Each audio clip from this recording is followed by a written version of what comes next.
Okay, welcome to episode 59 of the Sumer Sports Show. Normally, I'm joined by Thomas Dimitrov. Recently, I've been joined by some combination of Tage Seth or Parker Fleming. Today, I'm by myself.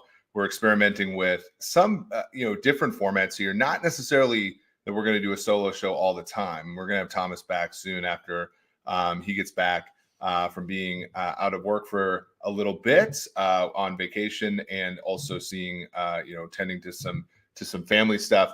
But there has been too much that's gone on, in my opinion, in the NFL today to sort of get out of here without a podcast. So what's funny here, I'm sort of moving. This is one of my final days in my Cincinnati home before we move to Atlanta to be at the Sumer headquarters full time. So you should see us in the studio that we were in for the draft show more frequently. But we have some really interesting news, of course, right? We have DeAndre Hopkins gets released by the Arizona Cardinals. As we want to do here at Sumer Sports, we were quite prescient about this. We have an article on the website from April 18th. Why hasn't DeAndre Hopkins been traded yet? There were a number of reasons for him not being moved, either before the draft or even before he was released. I mean, he had a $19 million cap hit. As well as a sort of $14.5 million cap hit the following year. There aren't even that many teams, and you have to be cap compliant before you make a trade. And a lot of these teams, when they want to make a trade, will have to make, and teams that are going to sign him are going to have to do this as well. They have to make cap space through means, and almost all of those means, whether that be a contract restructure or, for example, in the case of Kansas City, a contract extension of somebody like Chris Jones, that requires upfront money. A contract extension is going to give rise to bonuses like signing bonuses and roster bonuses and things like that. The signing bonuses, you can prorate them cap wise, right? You can make them cost, 1/5 if it's a 5-year deal over the course of each of those 5 years. But ownership has to pay that out. And so to me, that makes it really tough. And, if the Cardinals were looking for a day 2 pick for Hopkins, it was just simply too much to offer a day 2 pick itself worth, on the order of $10 million a year in value, and then surrendering $33 million to Hopkins, or something that would require ownership approval there. So that that is the reason that he's been released. The Cardinals released him before June 1. We have an article coming out on Tuesday at sumersports.com, which, by the way, firstly, we thank you all for coming and commenting here on the side here. Thank you all for coming. By the way, Sumer Sports on Twitter, Sumer Sports on YouTube, and anywhere you get your podcast, subscribe, rate, and review. We really appreciate your thoughts there. For a team to acquire him, it's going to require resources, and for a player who's let's say this is declining. He caught 2 passes against man coverage, which we'll talk about a little later, over the course of the last 5-6 weeks of the season. And now some of that was because Kyler Murray was injured. But when you're the number 1 receiver for a team, it doesn't really matter who your quarterback is. You have to be a little bit more productive than that against man coverage. So we have seen a little bit of a decline in his play. And he's not necessarily the type of receiver that fits on a lot of these teams. For example, in Kansas City, like, his contested catch rate would be almost twice that of some of his contemporaries there, and so it's just like a not a styles make fight situation for Kansas City. For example, to go in with him. Now he is going to visit Detroit soon. Here it sounds like from what I'm hearing from sources.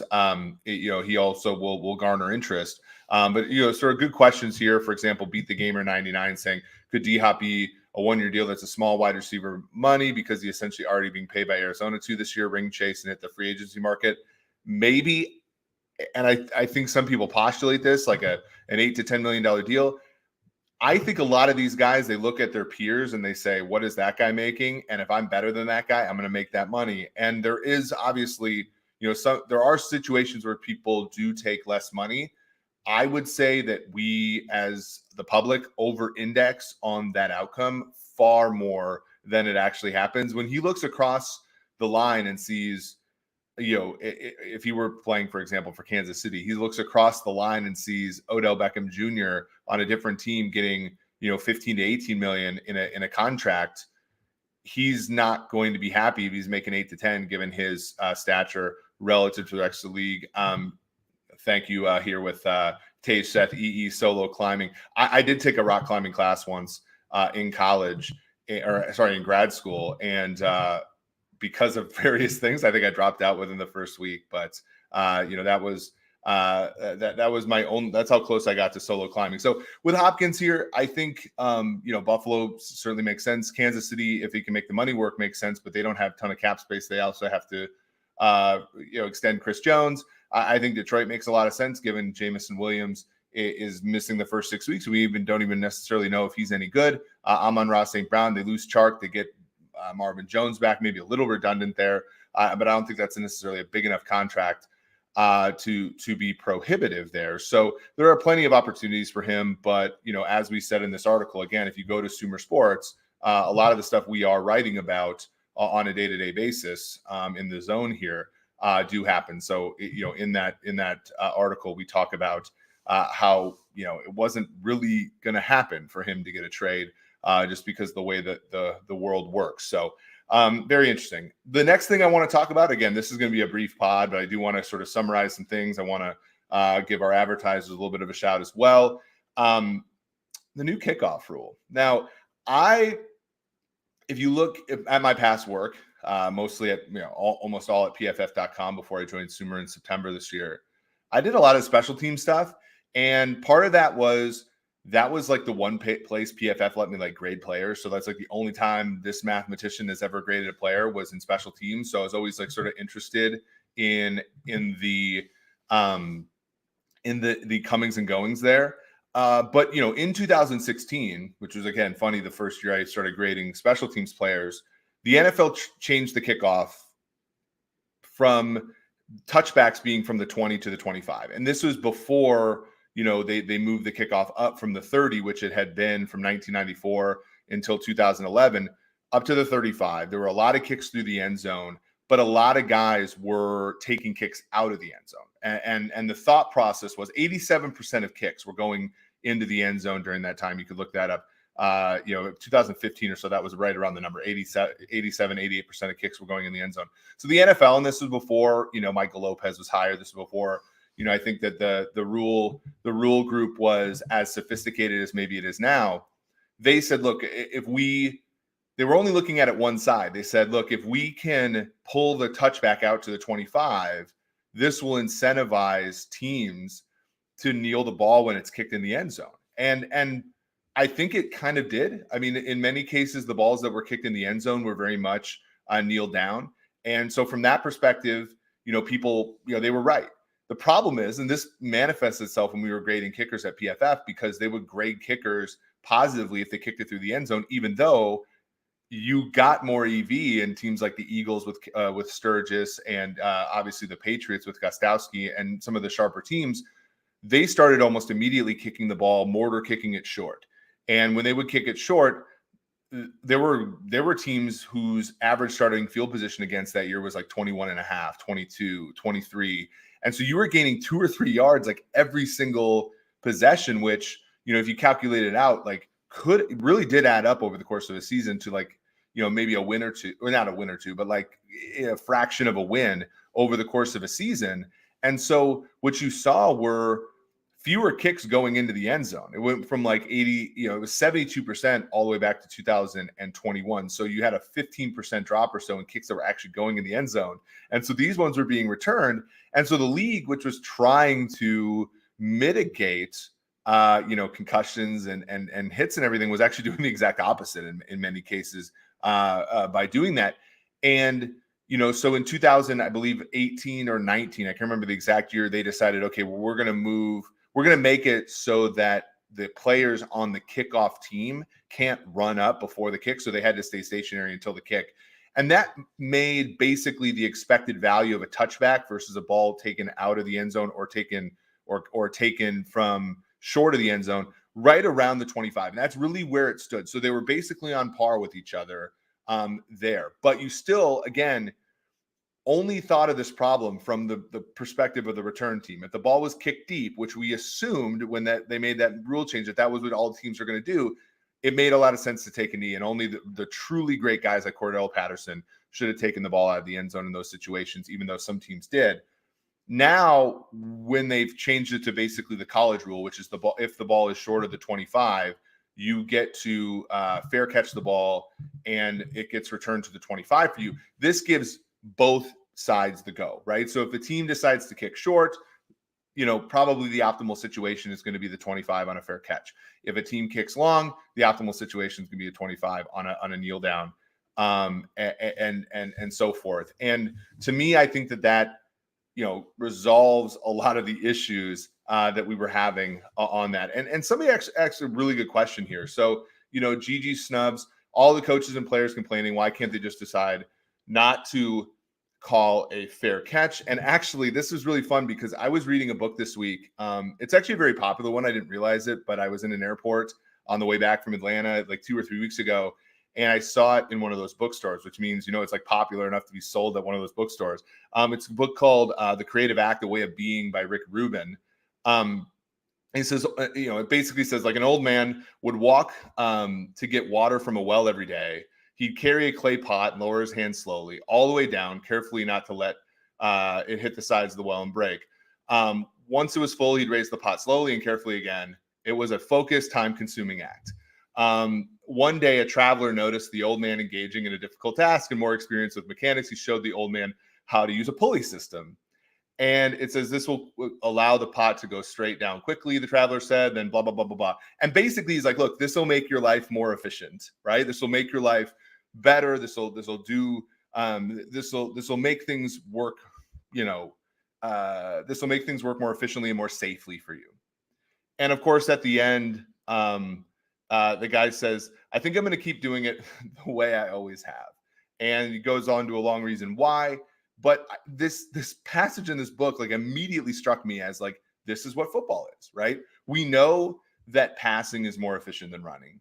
And yet a lot of teams like to run. Why do they like to run? They like to run because a well-blocked run play is the most efficient play in football. And it's beautiful when you watch, on power, the down blocks, hit the defensive lineman a certain way, the pulls, hit their second level players well. It's a beautiful play. No one really likes to address the fact that they only occur on about a third of plays, and that's why run plays are not efficient relative to pass plays, at least historically. But there's an art to it. There's a religious, maybe, sort of like there's a spiritual sort of aspect to this, the way that things have always been done. And, it's a good, lesson for people like us at Sumer Sports. It's a good lesson for obviously, and sort of anybody doing analytics and trying to make things more efficient. Like you're working with the fact that some people want to win, some people want to be more efficient, but for a lot of people, their craft is a craft, and it's an art form, and it's something that they do because they enjoy it and that kind of thing. And so when we have this question here, obviously about, players and coaches not liking this rule here from GG Snubs, I mean, of course they're not going to like it, right? Like, especially the special teams players who, have made their money, by doing this. Like, they're not going to like it. I a long time ago, I asked a team that I'm fairly close with, like, why are they taking the ball out of the end zone? I was, I'm a fairly radical guy when it comes to football, but I was like, wouldn't special team, like, and this was a team with a wonderful quarterback. And I said, back when you didn't have a wonderful quarterback, variance was your friend, because there were some games where your quarterback was worse and you wanted the outcome of the game not to be the intended outcome. And now that they have a great quarterback, in most games they're favored. And so you want the game, you want less variance. You want the intended outcome of the game to be the outcome of the game.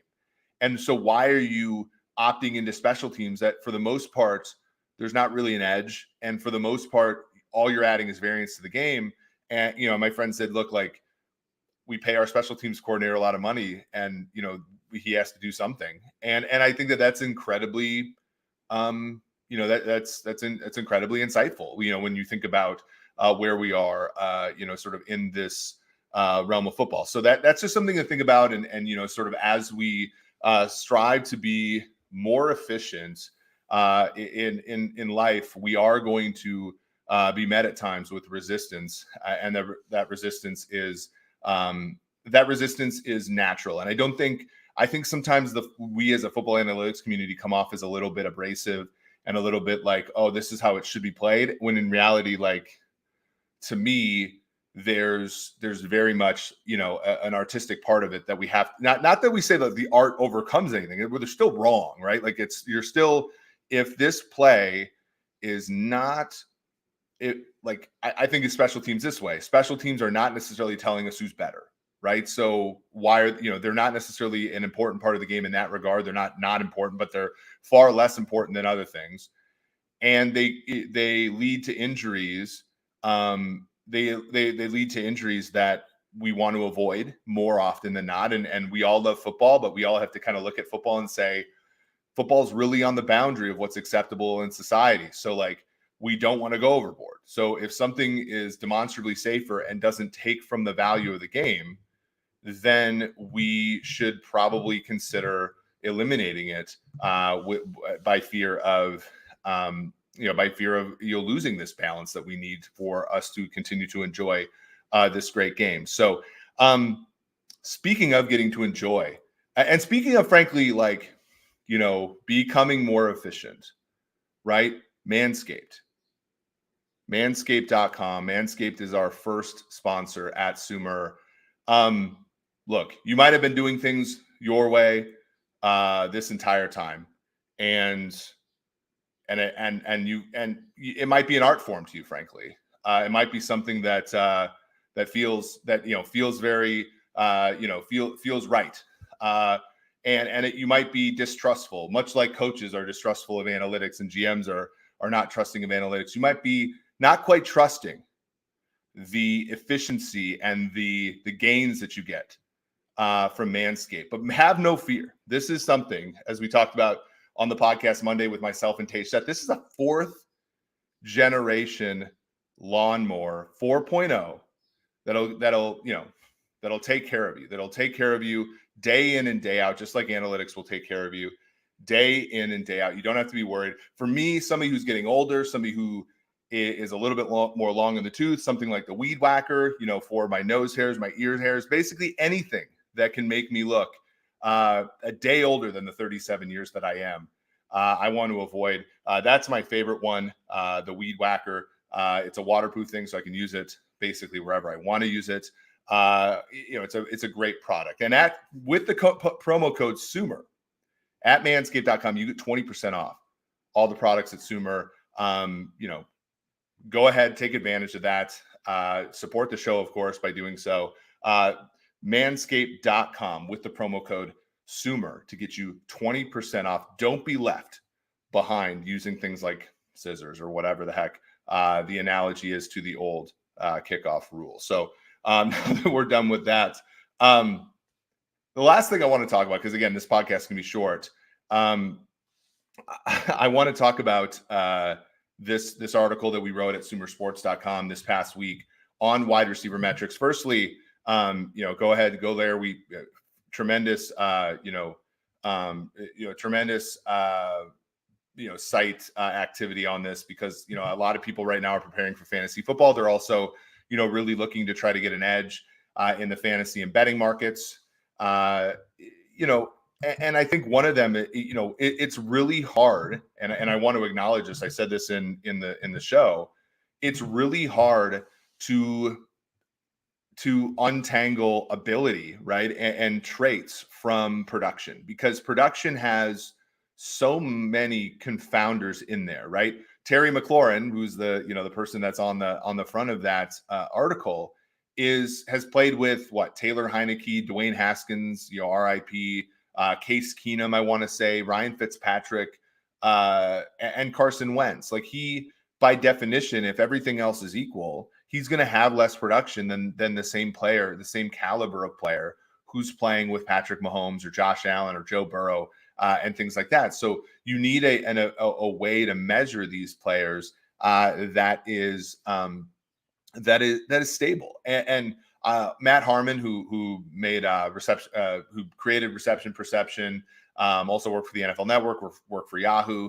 A very good analyst and somebody who I admire greatly, just because it takes a lot of time to collect this data. And data, when it comes to people like me, like, I'm not a data collector. I tend to, analyze the data that exists. So when somebody comes around with data, I'm always going to go ahead and give it a shot. And so, a couple of years ago, I went ahead and bought his data on reception perception, because we at PFF at the time are undergoing sort of a similar thing with what we called our all coverage data, which is basically the data that measures whether or not a player, wins a coverage / receiving rep, independent of whether the ball got there. One of the secrets of the PFF system was, for the first bunch of years, there were plays where you were, graded outside of when you were targeted, but you weren't graded on all plays that you weren't targeted on. Now, PFF underwent that a while back. And what I liked with Harmon's data, because he's a one-man, well, not a one-man shop anymore. They have Derek Clausen there, who's I think a really great quarterback analyst, and James Coe, I believe. But for the most part, like, they don't have the manpower to collect this data the same way that Pro Football Focus did. But what I wanted to see was, for somebody who had collected data like this for a long time, was it going to be good? And was it an endeavor that PFF was, plowing hundreds of thousands of dollars into?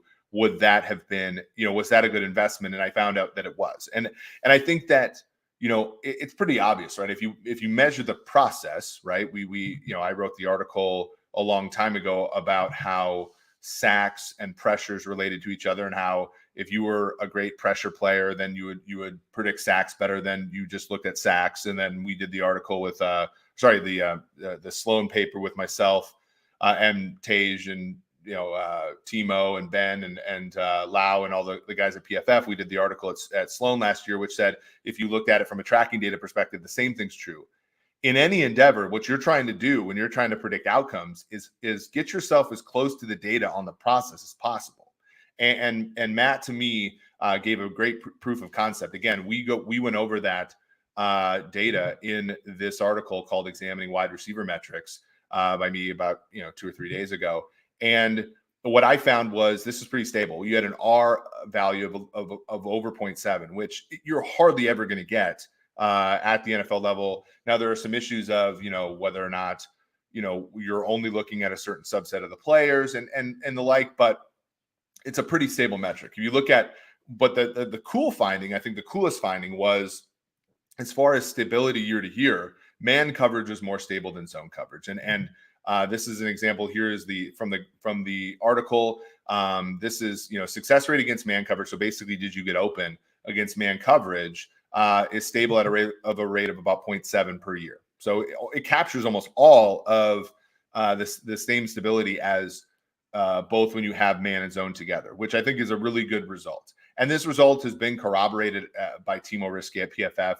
And there's actually a really fun look that somebody sent me about aging and how, success in man coverage ages more quickly than success against zone coverage. So it's sort of like your fastball in a weird way. Which I thought was a really good analogy, and it's really fun to draw on other sports. This is the graph for zone coverage, and what's really cool is, like, this has an R of about 0.45, which is better than all the R's for things running backs do. And so, the conclusion of the article was that, man coverage, success against man coverage, was more fundamental to a player's ability than success against zone. But success against zone had a signal as well. So there are such a thing as zone or wide receivers that beat zone, which I thought was a really cool result and upended a little bit. I thought, success against zone was basically noise, and it is more noise than success against man, but it's not noise altogether. So that, and again, this former colleague that I had, this friend I have that sent over the age curves, success against zone, as you can imagine, ages less quickly than success against man coverage, which is a really cool result as well. And to sort of top this off, now there was an article by Judah Forking and Arjun Menon, two of my former interns at PFF. In fact, one of them is now an intern with an NFL team. They talked about how to attack this defensively, right? Because there was always this example that I had in my head of, you have these great man teams, you have these teams that are incredible when it comes to, the scheme and the personnel that they have in man coverage, and yet like team like Baltimore with Wink Martindale, where 2018, there were teams that could not score on them. And yet when they would go and face Kansas City a team that had really good players who could beat man coverage, they would get filleted. And so the outcomes were so wide, right? It was sort of this idea that how good you were in man coverage as a defense exacerbated what was already true about your team week to week. So if you were better than the opposing team's receivers, and you can reliably measure that, which again, that is a real hurdle, then you should run man coverage. And in fact, you should profit off of man coverage. If you are worse, like think Matt Patricia's Lions, the liability that you're going to be against that team widens substantially. And in fact, if you are worse than the team you're going against, your coverage players versus their receivers, you should really consider running zone. And to the degree that your players can run zone, and again, this is why versatility is important. That's what Thomas talks about a ton on this very show with me.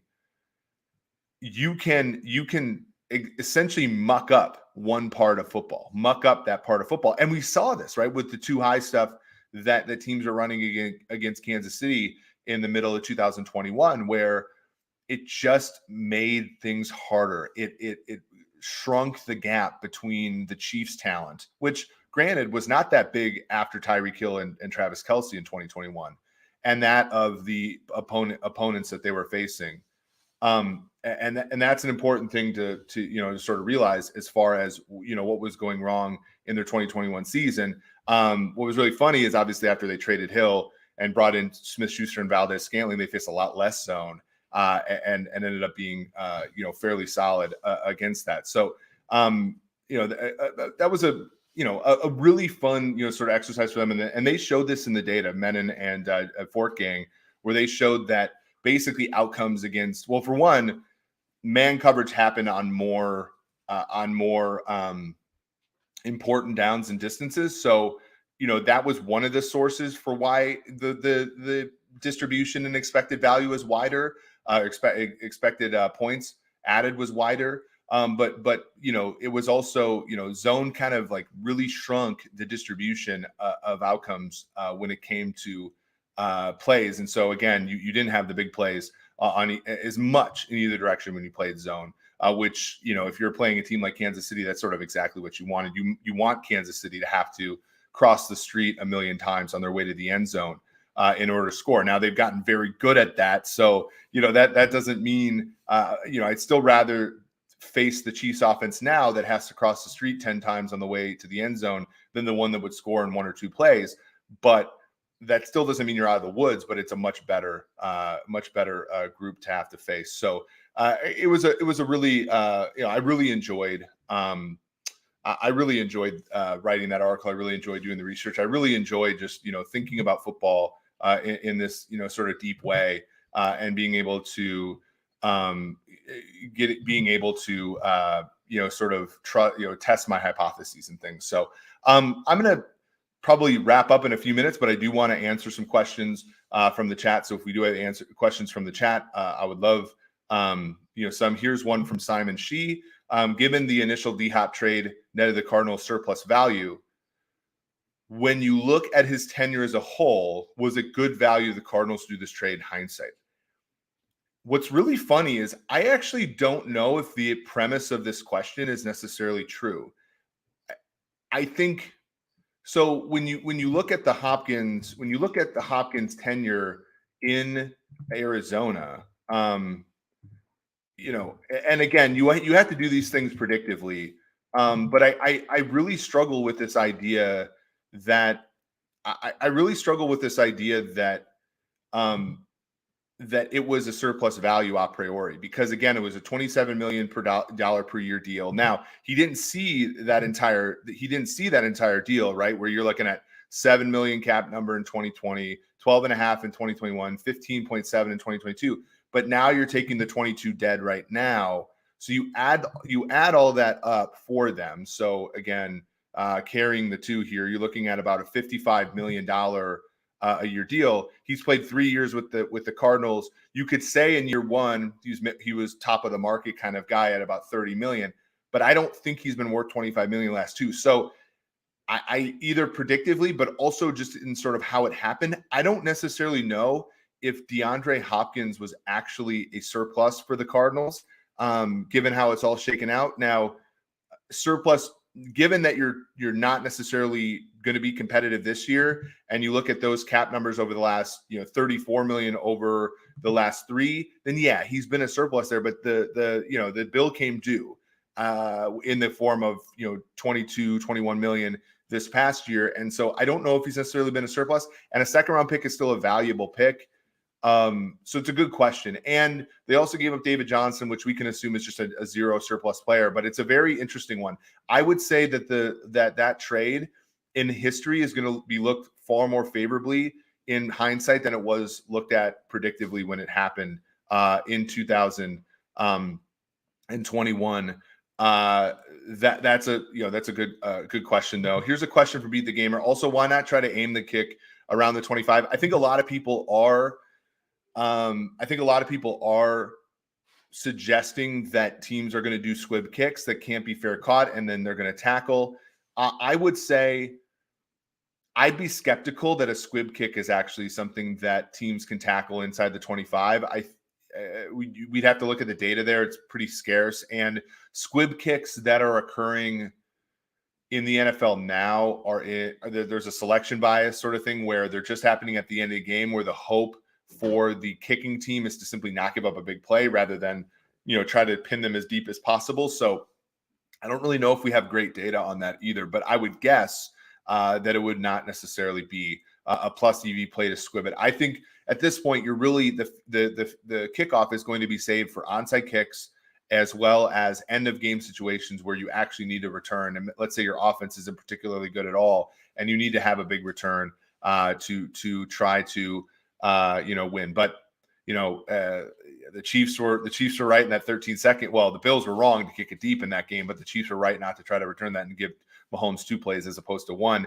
Like it's even questionable to me whether or not teams will want to return now in end of game situations. So you might just see like almost every drive start at the 25 now.